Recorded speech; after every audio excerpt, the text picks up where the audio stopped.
Welcome to Thoughts Can Change Your Life with me, Reverend Lee Wallach. Every day we come together.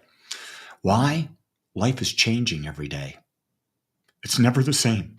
No 2 days are ever alike. So I want to ask this question. Do you understand that chaos is an integral part of life?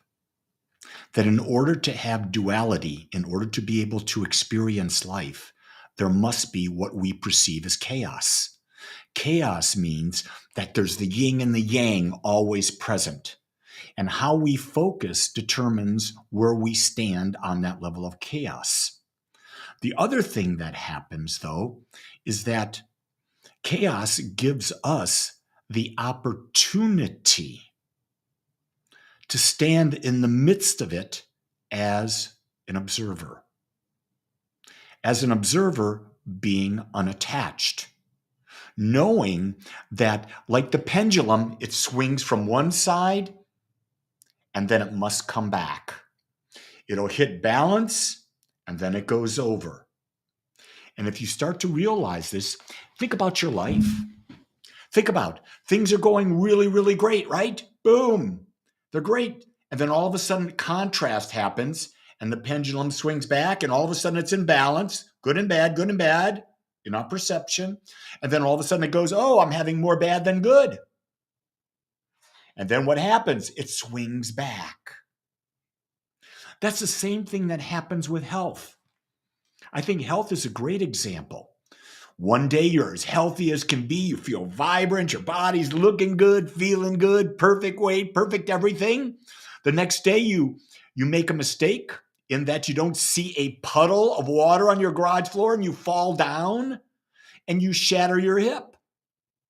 And so you have to have hip replacement surgery.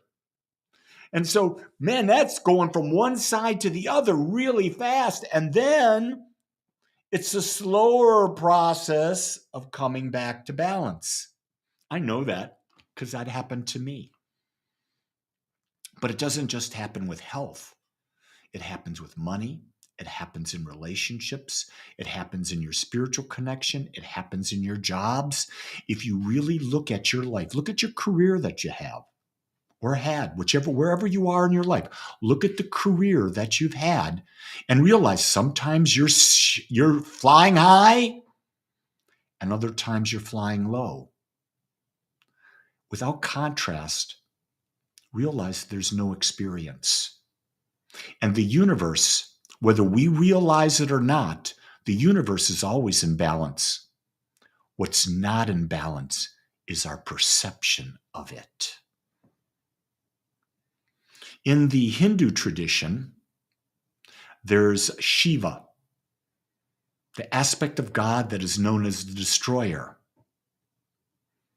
Then I believe it's Vishnu, who's the creator. Why? Why are there two aspects of God? Simply because for new to come, the old has to be destroyed. So both are a blessing because you have to be able to let go in order to experience more.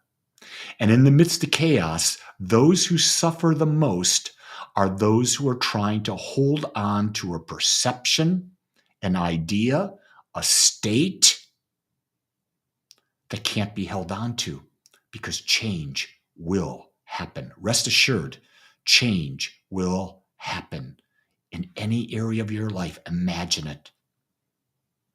And think about this, just life itself. Is there anything that doesn't die? Suns die, planets die, solar systems die, animals die, plants die, humans die. Why is there death? So there can be birth. The universe is always in balance. And if you can embrace that concept, especially in the midst of chaos, you become a light being, a being who knows and practices the truth. There is only one. It is always in balance. It always will be. So if you want, you can write something you're challenged with in seeing right now. We'll talk about it. I'm open to discussing whatever you want to talk about. But right now, this idea of chaos has really popped up for me in light of everything that seems to be happening in the world. And people say, well, it's getting worse, it's getting worse, it's getting worse. I think what it's doing, it's not getting worse. I think it's trying to wake us up.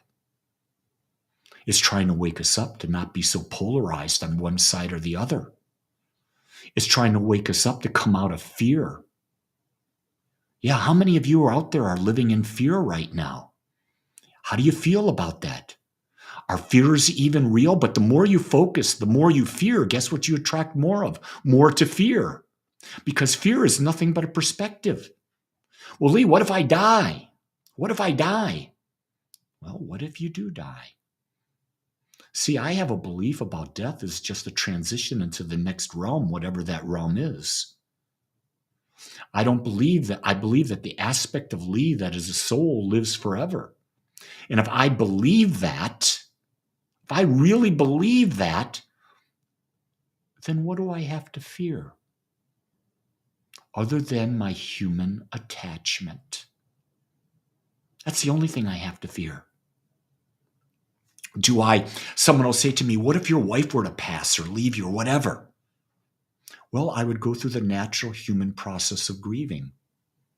But the Lee that I am, it's fine.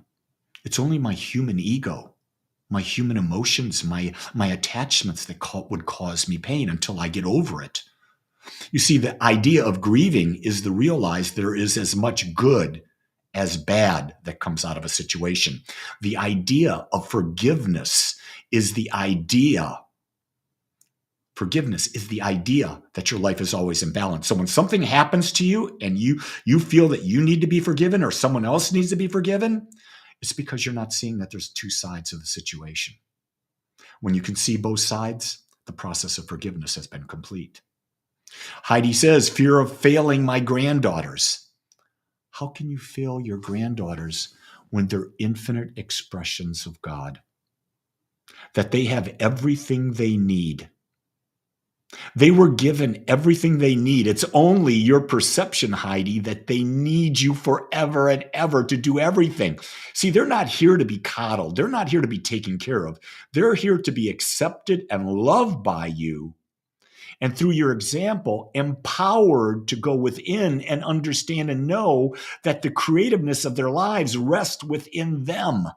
If you can install that idea in your granddaughters, you've been the greatest grandmother ever. McBride says, I'm finding many opportunities to release fear. I've decided to be grateful for the opportunities. Gratitude is the single best thing. Be grateful for everything in your life because it will change. And then be grateful for what's there and know that it will change. It always does.